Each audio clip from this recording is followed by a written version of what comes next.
Hello, hello. Welcome to the Five Talents Podcast. I'm your host, Abel Pacheco. I interview the top commercial real estate investors and industry experts so you can learn from their experiences. So if you're an investor, a high W-2 earner, or real estate or tech sales professional that wants to invest in real estate without having to manage properties or leave your day job, then this podcast is for you. Or if you're already investing in real estate, but you're doing it part-time and you want to become a full-time multifamily or full-time commercial real estate investor, this podcast is for you too. You're going to learn a ton. You will learn from real-life multifamily investors and other professionals in the industry. They're going to share their blueprints for success, and I'm super excited that you're here. So I hope you enjoy the show.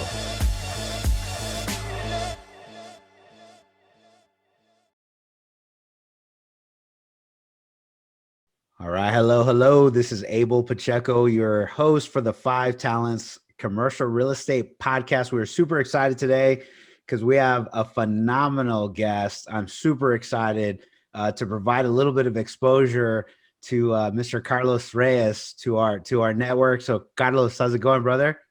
My brother, how you doing, man? You know, I forgot to ask you, where are you from? San Antonio, Texas is where I hail. Bro, you're not gonna like this, but I'm a Spurs fan. I'm a Spurs fan. I love it. I've been a Spurs fan since I first came into this country, because San Antonio sounded like the only Mexican Hispanic team, and I didn't speak English, so I was like, I was a basketball fan already, you know, and I was like, okay, I'm like, which team? I'm like, it was out of Los Angeles, which sounded like, oh, okay, that's Hispanic. And San Antonio, and then I just went. I like the colors of the Spurs, the black and the gray, Antonio, right? Spurs, baby. And I became a Spurs fan, brother, in 1997. My first favorite player of all time was the Admiral, David Robinson. Yeah, and then my second favorite player of all time was Tim Duncan. You already know, right? And then the third favorite player of all time, we had him for a little bit. His name was Kawhi Leonard. So you are a Spurs fan, man. I'm a Spurs fan, brother. Bro.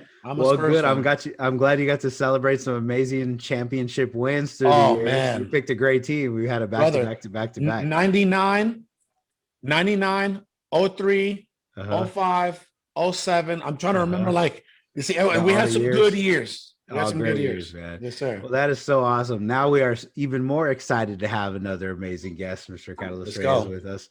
And so if you don't know Carlos, he is one of those just individuals you want to get closer to, try to get in his world. He's got a lot of things going on. Follow him on all the spots, but he is literally the American dream, from illegal immigrant to real estate mogul. And Carlos has done 1,000 flips since 2014. So he developed an amazing team around him, an amazing business and system that helps him provide this to a lot of other also sellers that are looking for an opportunity to sell their house, national cash offer. Him and his partners, they've invested in 31 companies that they own, and now they're doing software as a service in real estate. It's super important to have the systems and processes developed to keep up with all of the minutia that happens in his business as in a transactional state. And then they also have an educational company, All In Nation. So Carlos is doing some amazing things. I wanted to bring him on the show because he's one of those people that I know we're going to learn from. And so I'm excited. Carlos, thank you very much for joining. Brother, we were talking a little bit before we got on, and I completely forgot to tell you that our core values for allinnation.com are right on the side of my hat. Look at this. Read that. Oh, look at that. Good. Oh, God, family, and hustle. Oh, I love it. God, family, hustle. I like the faith hat too, man. Those are the core values. Brother. It's God, family, hustle, in that order, right? We made that the core values back in 2016, man. And we ran with it, brother, and we've been able to grow our community at allinnation.com to thousands and thousands of people across the country. Again, liberating them, helping them, supporting them, loving them, encouraging, empowering them to gain financial freedom, again, all across the country. And brother, you know what? We've made a lot of money and we've done a lot of great, amazing things. But I'll tell you what, the one thing that we're the most proud of is helping other people achieve their goals, because God has a way of as you serve and as you do good unto others, brother, I don't even have to worry about my life. You know what I mean? I don't have to worry about my life. I don't have to worry about, my wife's, my family, our well-being. Like, the Lord just knows how to, oh, hey, my fellow, good servant, you're doing good into the world. You are serving the light. Here you go. Here you go. Here you go. It's to the point now, bro, where I don't need or ask for anything. And God just like, here you go. Here you go. And I'm like, oh man, it's too many blessings, right? It's like way too many blessings. And I know that's hard to really understand. But what I also understand is that when I really started to understand that with great blessings comes great responsibility, I believe that's when God really started to pour himself onto me. Yeah. When I started to realize, all right, Lord, you're blessing me to, it started small. It started very small. Like, all right, Carlos, here you go. Here's a little nugget. What are you going to do with it? Right? Gave me a little nugget. I proved myself as a servant. I proved myself as a vessel, as a good steward. He's like, okay, you did really good. Let's give you a little more. And then that little more turned into everything that you see now. And brother, believe it or not, I feel like there's the best is yet to come. And I know that's a phrase that's really used a lot, but I really do believe that I'm like, we're just getting started in our journey. You know what I mean? So yeah, man, I'm very blessed. And I just want people out there to know that this isn't for, there's nothing special about me or nothing special about you or anybody that's successful. There's no special anointing. There's no special oil. There's no, there's no special skills.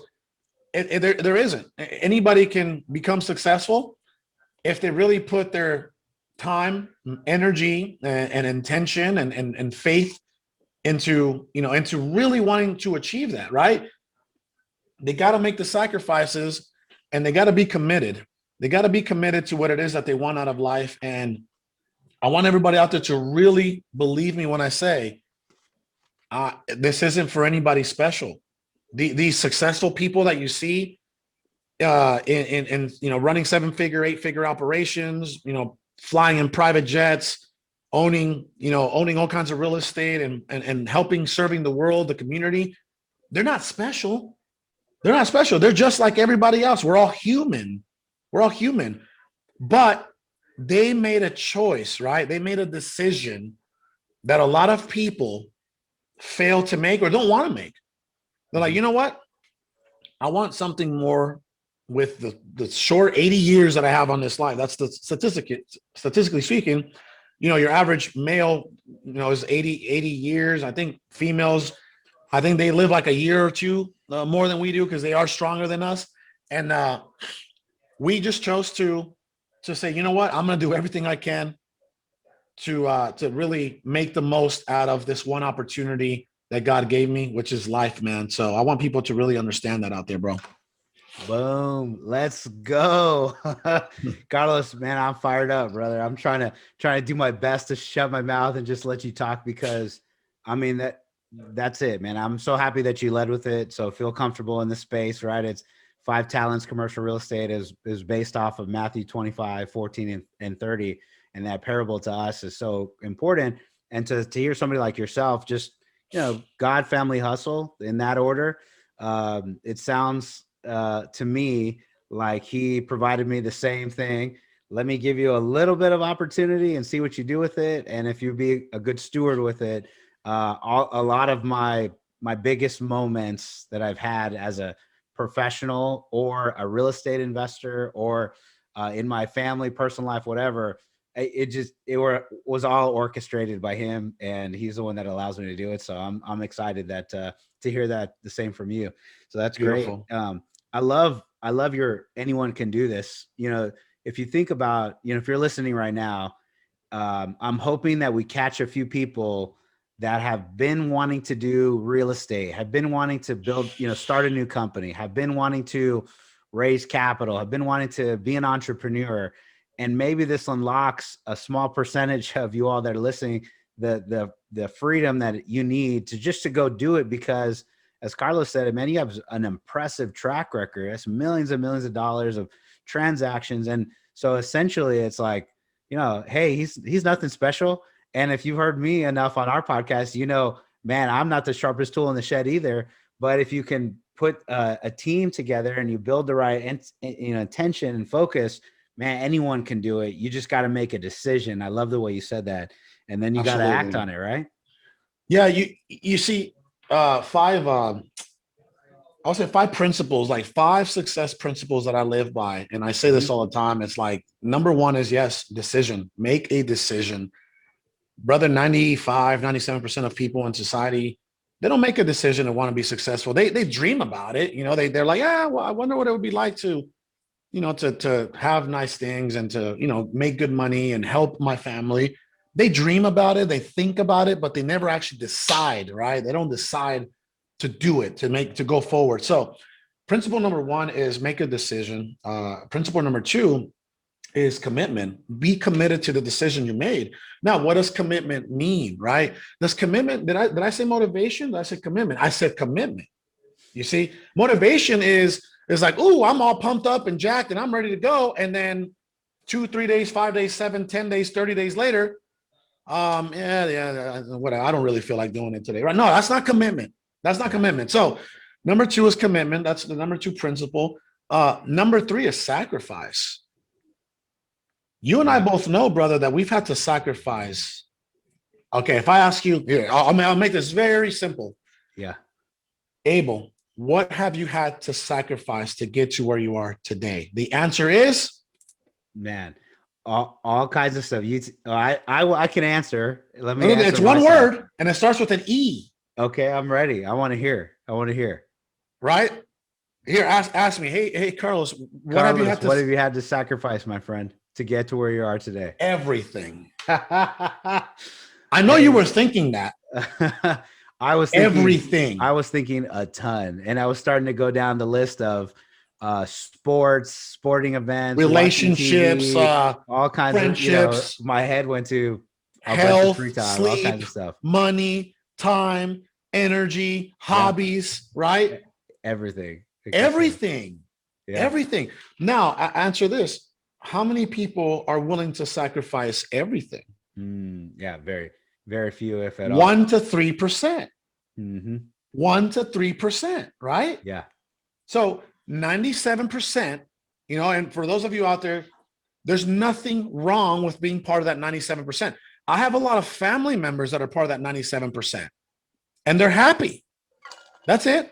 Be happy. But again, if you really want this life, you're going to have to sacrifice everything. So sacrifice was number 3. Number 4 is work ethic.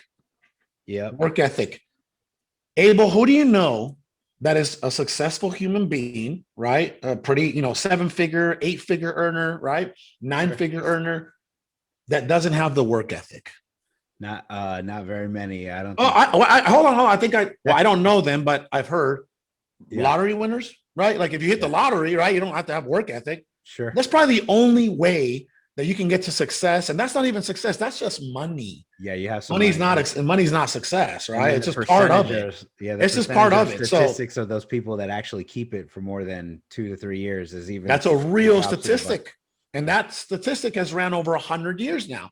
So, number 4 is work ethic. Yeah, you gotta work your butt off. There's no like today yes, tomorrow no. That's not the way this works, right? And number 5, and I believe that number 5 is one of the most it's one of the most important principles. And let me tell you why. I've seen it with my own eyes. Perseverance, not giving up. Number 5, perseverance, right? Brother, I just saw this post today. This guy out of the East Coast, he's been trying to flip his first deal for 4 years. Ooh. And today he tags me. And he's like, I got 3 deals under contract. I'm flipping 3 houses. Yeah. And I'm like, oh, I haven't seen that guy in 4 years. Like, okay. He didn't give up. Yeah. You see, if you don't give up, you will persevere. And if you don't give up, then guess what? Success is inevitable. Success is inevitable. And the other thing that I want people out there to understand is you only fail when you give up. You only fail when you quit. Because, right, you and I both know If you don't quit, have you failed? You gotta keep going, baby. No, you haven't failed. Baby. Right? You haven't failed. You know, you got to try to win, not the battle, but try to actually win the war. You know what I mean? And then wars are usually 2, 3, 4 years. It's not one little battle of a few days, right? So those are my 5 principles, 5 success principles. And I think they will serve somebody out there that really takes them into heart. I agree. I agree. They're amazing. So if you didn't catch them, time to grab a pen and a piece of paper. It's decision, commitment, sacrifice, work ethic, and perseverance. And you remind me of so I hired a coach last year, and he's helped me through, professional coach, and he's really helped me through a lot. And when I described to him what I was doing, he goes, "Oh, you know what you're doing? You're doing the OODA loop model, the OODA loop model." And I go, "What's that?" So OODA, if you Google it, you can find it was an tactical decision-making process that they used to use in wartime, I guess with the fighter jets or whatever. It was a military tactic. They said OODA: observe, orient, decide, and act. And it's a loop model. And what you do is everyone that has eyes can observe what's going on. People are investing in real estate, hustling their tail off, finding opportunities, making it work, kind of like what you said, right? And then they orient themselves. So after they observe, you say, oh, if you buy it at the right price, put in some money, force depreciation up, whatever the asset class you're investing in, you're going to make some money. But the D is decide. Like you had mentioned, your stat, there's so few people that make the decision to do it. And what they mentioned is there's such a small percentage that can decide, but it's even a smaller percentage that do the A, which is act. And out of everybody that's listening right now, if you can wrap your head around it, no matter what, motivation you have, just keep going. You got to act. And then if you fall, if you scuff your knees, if you don't make the deal, if you lose a little, whatever the case is, like Carlos said, don't give up. And the ODA loop model is, oh, I missed. Okay, what did I do wrong? Observe, orient, decide, and make another action. And it's a loop model because you do it again and again and again and again. So absolutely, I love hearing that, Carlos. That's awesome, man. Hello. You're listening to the 5 Talents Podcast. I'm your host, Abel Pacheco. If you're enjoying this podcast, then I know you're serious about achieving financial freedom. Are you ready to create your own path through multifamily investing for yourself and your family?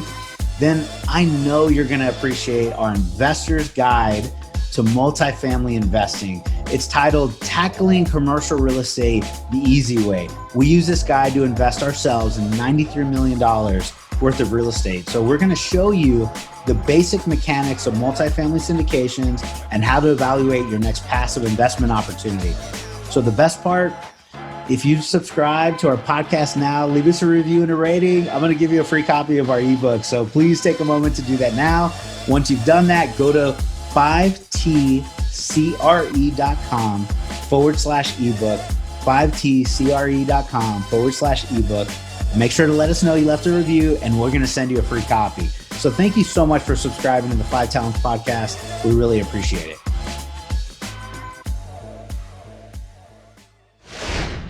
So if I can pause you for a minute, because I love the hero's journey, and I love people. I want to read that book. Well, I want to read that book. You're living it. Let me tell you, you're living it, my brother. Oh, man. So let me go ahead. I'm interested to hear this. Go ahead. What I want to know about you is not so much about hearing me talk, but what I get super inspired, and there's a lot of people that listen to these podcasts that just need a little inspiration and motivation. I promise you, all the tactical stuff, you can find it in any number of forms of education. But to hear somebody like Carlos say, hey, man, I'm just like an everyday guy, I can do it. Sometimes that's all people need to go, like, really say, okay, I'm going to give myself permission to go in. You came to this country not speaking English. You came with already a bunch of obstacles and things in your path, and you still find a way to make it happen. Tell me a little bit about like that. How old were you when you came here, and would your parents, did they stay there? Did they come with you? Tell me about that stuff, because I'm truly curious. I'd love my mother she still doesn't speak English to this day. I can literally watch this. Like, my mother doesn't speak English to this day. Right. And I'm going to go into my story. That way people really like, I want all the excuses and the justifications out the window, because this could serve somebody for the rest of their life. If they see me, an illegal immigrant who came into this country illegally twice, man, being brought up with the single mom, what, Ama? Hey. ¿Qué haces? Aquí platicando con el tío Víctor por teléfono. Ah, muy bien, muy bien. Oye, puedes venir, si quieres al rato, ¿quieres venir a la casa o quieres que pase por ahí? ¿Por qué? No, nomás para hablar. Ok, pues a lo mejor te caigo ahí como a las 5. Pues. Ok, hasta luego. Bye. Bye. So that's on the podcast, by the way, right? I love, for my podcast team, please keep it in there. Man, I did that on purpose, right? And I am going to go see her, but now I have to, right? So, my mom doesn't speak English to this day, man. And she's a single mom. She brought me over. So this is the way, brother, I was born in Hermosillo, Sonora. Sonora is a northern state in Mexico. And, my father was very abusive to my mother. He used to come home, like drugged out, coked out, alcohol. And then at one point, I got to the point where he started shooting with this gun at me, my mother. Wow. And my mom was like, we're out. My mom left Hermosillo, went down to even a poor, like this is where I grew up, a poor town called Guaymas, Sonora, small little spot. And we moved down there, and there was no asphalt on the roads. It's just dirt, right? Just straight dirt, dirt floors, plywood structure, like wood and plywood would hold up the structure of the house. And it wasn't like a brick wall, it was plywood, right? Yeah. And then laminate roofing, laminate, like literally like this, like laminate, like you can hear every drop when it rained. We had no water, no electricity. What we had for water, for water, we had no running water. We had water, we had no running water, right? What we had for water was, there would be a truck that had this big old container in the back, and he would come to the neighborhood once a week, and dun, dun, dun, dun, dun, right? And then we would buy water, and we would fill these huge blue containers, about 3 of them. That's what it would last. We dialed it in, how many containers a week. And then from that water, we would bathe, we would wash our clothes, we would drink, like that. That's just what it was, right? No water. And then, by the way, I don't know if people know this, but we had a washing board in the backyard. We had clothes, like the little lines that hold the clothes with the little wooden holders, right? The clips, we had that. Inside the house, it was about 300 square feet. And then in the corner, we had a little tiny square with my grandfather had built something in there, like some kind of drainage, where we would shower. Like, we would have a bucket, and then we had a small little container to get into the bucket. And, that's the way we would shower, bro. That's the way I showered for until about the 6th, 7th grade. And then, the back, my grandfather built a back house where we would use the restroom, like pee and number 2, right? In the back, right? We had no running electricity, no electricity. We had these lamps, these gas lamps that were shaped. They had like glass around it, and they had a flame inside of them, and there was oil. Brother, that was my life. Yeah. Until my mother decided that that's not what she wanted for her kids, right? She changed my mother changed the whole trajectory of our family. My mom having that courage changed the whole trajectory. When she said, I'm going to go to the United States of America, everybody was like, you are crazy. What are you talking about? Right? She had to go through like a lot of backlash. My whole family was like, no, don't do that. No, people die. Like, don't do that. yeah, people do die trying to make it over here for sure, right? Especially a single mother, a single woman, right? So my mom made the decision. It's funny, like those principles I got from my mother's journey. Yeah. Crazy. I promise. Like decision, commitment, sacrifice, work ethic, perseverance, right? My mother's journey, right? So my mother came to California the first time, and she got immigration amnesty. She was working the fields.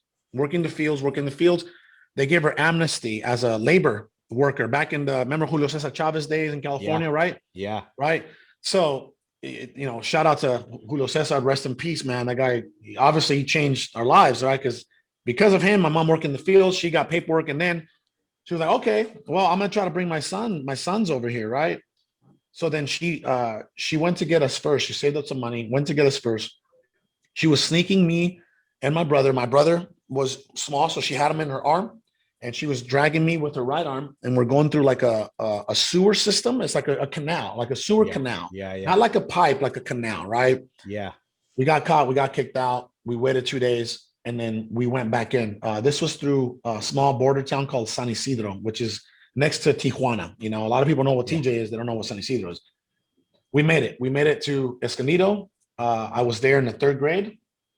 Brother, we didn't last more than a year and a half there.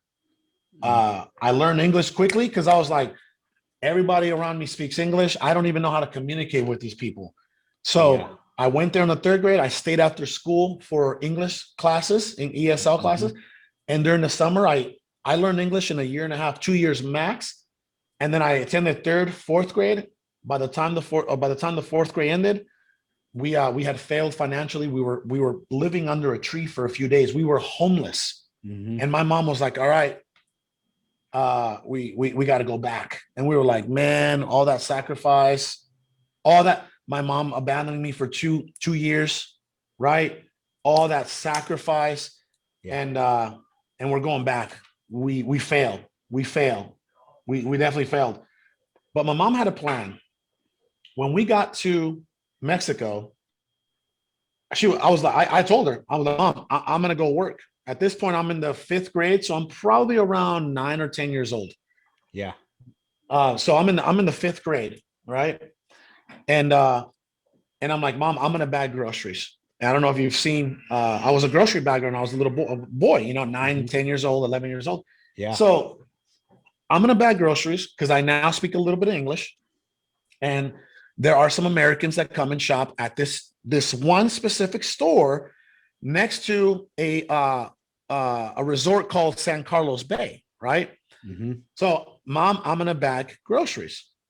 And she's like, okay, well, if you're bagging groceries, I'm going to go clean the rooms in the resort. I said, okay, boom, we come up with the plan, right? Yeah. Okay. She's like, what we're going to do, she's like, use my money, her money from the resorts to survive, buy food and clothes and all that. And we're going to use your money. We're going to save your money, and we're going to save enough money for me to get 3 to 6 months of earnings or some kind of reserves. I'm going to get a bus and I'm going to go to Phoenix, Arizona, which is where I am today. Right. So sure thing, brother. We saved up enough money. We sent her over. She had to leave us for another year and a half. And this time she comes over. She does it right. She comes for her oldest son, which is me. She comes back to get me first. She pays a coyote, yes, a human smuggler, $25 to get me through a hole in the fence in Nogales, Sonora. Yeah. And then he gets me through this hole in the fence. I meet her at McDonald's on the other side, Nogales, Arizona.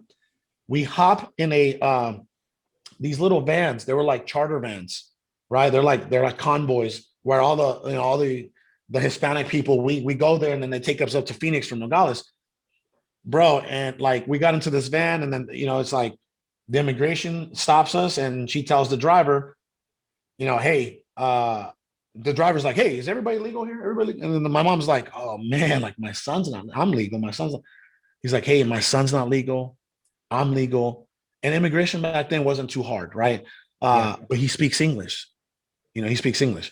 So they're like, if you just get us through, I'll give you $500, and sure thing, bro. That was another bullet we had to dodge. Then we got to Phoenix. She started my paperwork process. in 1997, and it took me 15 years to become a citizen of this country. 15 years of living in the shadows. Yeah. I became a citizen in 2012, and I started my entrepreneur journey in 2014. So it kind of all worked out, you know? Yeah. Man, I'm taking everything I possibly can to not interrupt you. That is just an amazing hero's journey, brother. And you're still working at it today, just like, yeah, no big deal. This is what I had to go through, and let me push through for the next one. And if you guys are, you know, I always love hearing successful stories like you, because, you know, 1,000 deals, 1,000 transactions, that is monumental. 100 is a monumental in the single family world. 200, 300, 400, 1,000 is like, just, I mean, it's a crazy number. And then now you're helping other people have success, having financial freedom, having you're giving back and helping other people that want to follow in your footsteps. But those success stories like yours, there's so many hardships and obstacles that I've heard where people have had to overcome, that today's challenges, when you face them, they're just like, they're put into its place, where most people say, oh, this is so stressful and so challenging. You're like, yeah, let me put it into perspective, that I was dealing with something up here where my life was in danger, where I was having nothing. That's like a 10% of that stress. We're okay. We'll be okay. We could just keep pushing forward. Absolutely. But, I love it. I believe that, you know, going through all that adversity, it's really helped me in my journey. You know, where I can, I'm a lot more tolerant for risk. You know, I'm a lot more tolerant for risk. I'm quick to pull a trigger. You know what I mean? I would say so, man. I'm quick to pull a trigger. So I think that's what's helped us out a lot. You know, it's like, brother, there's not one thing that I really feel that we can't accomplish. I really feel that way about business and about life. You know, it's like, to me now, you know, it's like, and I'll share something else with a lot of entrepreneurs out there that may resonate with. Mm-hmm. I became really successful, like really successful. When I paid myself out, like my first $1 million, right? And I'm talking about, like, when I say my CFO, my chief financial officer, said, all right, this is what you're going to pay yourself. And this is what you're going to pay yourself this month, every month. And this is the overall for this year. Right. I remember, I was no longer like in survival. Right. And I was in survival most of my life. Yeah. So I kind of just like, okay, you know, man, I'm not that child anymore that's like fighting to stay alive.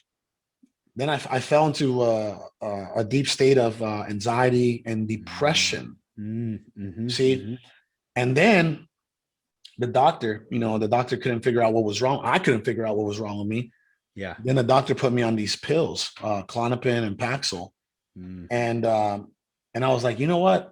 Because, brother, I had gone 40 days without sleeping. Like, you know, I remember I had gone a lot of, you know, weeks without eating. I wouldn't have no appetite, because I was like in this deep state of like depression and anxiety. I didn't know what was going on with me. Right. And I know now, because it's like, I had all that, like all that stuff that I went through came to surface now that I can like relax. You see what I'm saying? Right. Yeah. It came back. Those demons came back. And I didn't know what was going on. I didn't know how to address them, you know, counter attack. Mm-hmm. So then I got on these pills for 2 years. And then I'm like, you know what? It doesn't feel right. I don't want to be on these pills for the rest of my life. I'm way too young. And sure thing. I'm like, okay, I'm gonna get off these pills. And then I fell back into anxiety, depression for another 30 days. This was around March of 20. And this all started about 2017. And then March of 2019 is when I fell back into it. Mm-hmm. And that's when I started my personal development journey, you know, paying coaches, paying psychiatrists like Dr. George Pratt out of La Jolla, one of the top leading psychiatrists in the world, that deals with trauma, you know, deals with childhood trauma and things like that. So I started doing all that. And brother, last year I spent over 144,000 into mentors, personal development mentors, spiritual mentors, masterminds, events, nutritionists, right? I spent 144 grand. This year, my goal is to spend $250,000 because now that's it's so like awesome. It's so thank you, awesome brother. hearing you say this. Keep coming. Thank you, my Keep brother. it coming. Thank you. It's like the more that I invest in myself, strategically, of course, right? Not just throw money away. Strategically, the more that I invest in myself, the more that I'm able to serve others. And the more that I'm able to serve others, the more money that I get. You see what I'm saying? It's kind of a beautiful like cycle.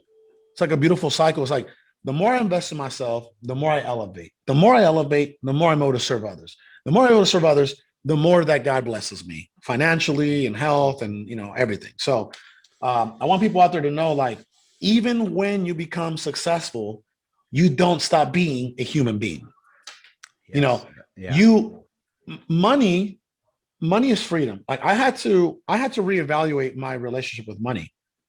I'm like, okay, I never want to lust for money because I never have, and I don't care for it. But I know that money is important because money is freedom, right? So what's my perspective? How do I change my relationship with money? And I started to say that, well, money is freedom, right? Money is freedom. The more money that I have, the more that I'm able to not only bless the people around me, but bless others everywhere. Yeah. Money is freedom.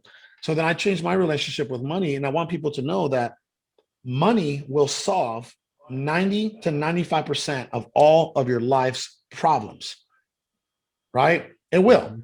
But once you have the money to solve all those problems, then you're going to have to dive deep inside and solve those problems that money cannot solve. Okay. So I want people to know that out there.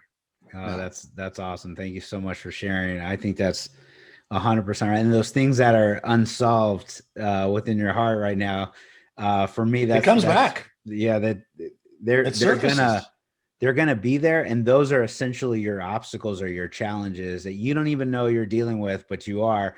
And part of it is just giving yourself permission or saying you can, or for me, I had a lack of I had a limiting belief in myself. I didn't play big enough from 2008 to 2018. And the moment I played bigger, we went from like 8 doors. What it took me 10 years to do 8 doors. Crazy. Which is probably your first few months, right? So I was like, but we went from 8 to 800 doors in under 2 years. And so it was that internally, that the voice that said, Abel, you're not good enough. You can't do that. You can't play at this level. There's no way you can do it. And I had this voice telling me that for 10 years.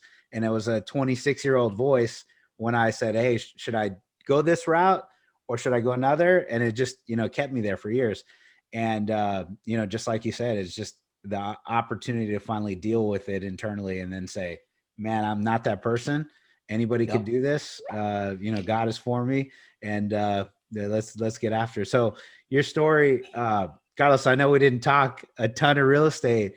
This was more beneficial than I think any ARV discussion, bringing leads, generating opportunity, capital. Real estate. This is the heart of like why people perform highly in any absolutely, brother. Like I want people to know that, like real estate, it's just an extension of me. It's just an extension of me, right? And that's what success in any venture will be. It's just going to be a reflection and extension of the person that you are.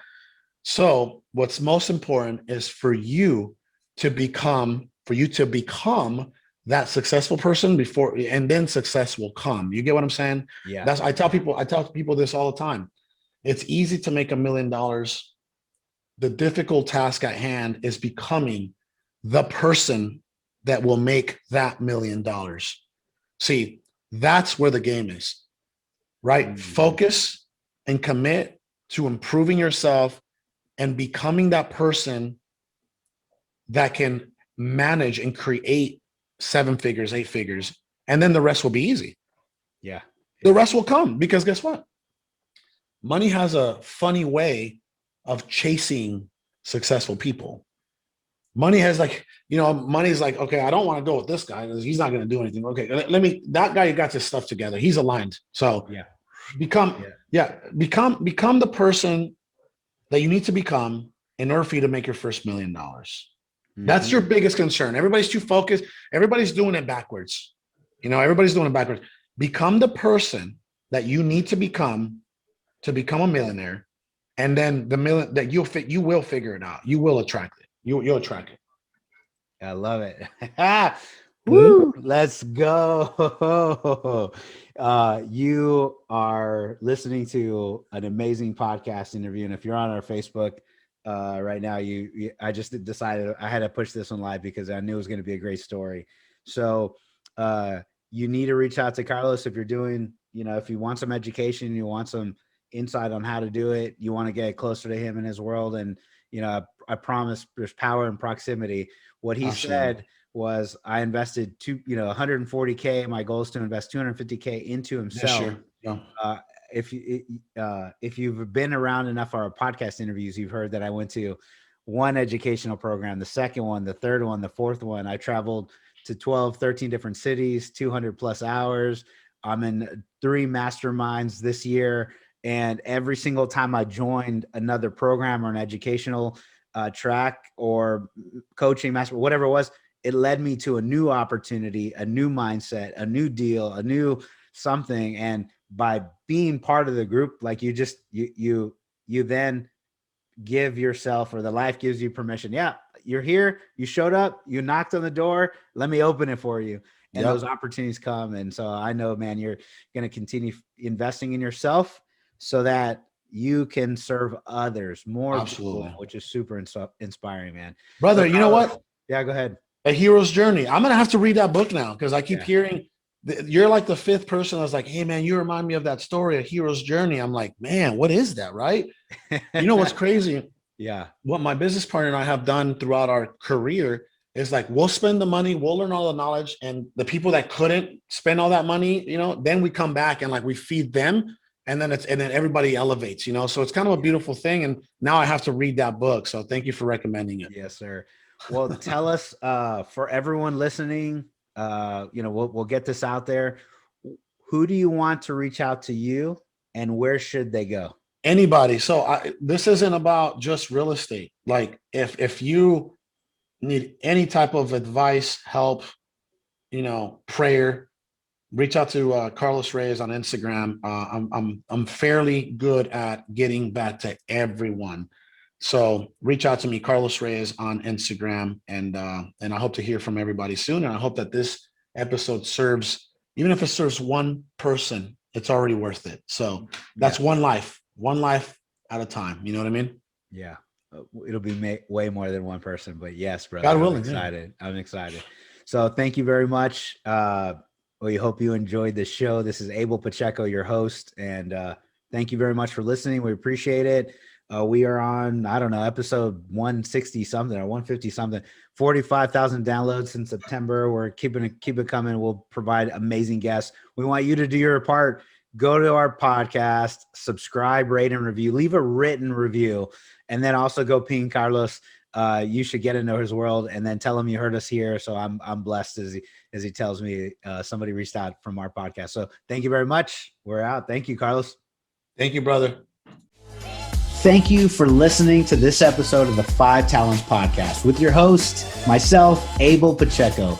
Each week, we're going to bring you interviews from industry experts and commercial real estate investors who followed their dreams and achieved massive success. Before you leave, let me ask you a few questions. Did you enjoy this episode? Did you learn something valuable? Was your mind stretched to what's possible and what you can achieve? Do you want other experts just like the one you heard today? If you answered yes to any or all of those questions, then please take a moment to subscribe to the 5 Talents Podcast, give us a 5-star rating, and most importantly, leave us a written review. Tell us what you liked. Tell us your favorite guest. Give us any feedback. I'm excited to learn and improve so you can get a more valuable show. So thank you again for subscribing to the 5 Talents Podcast.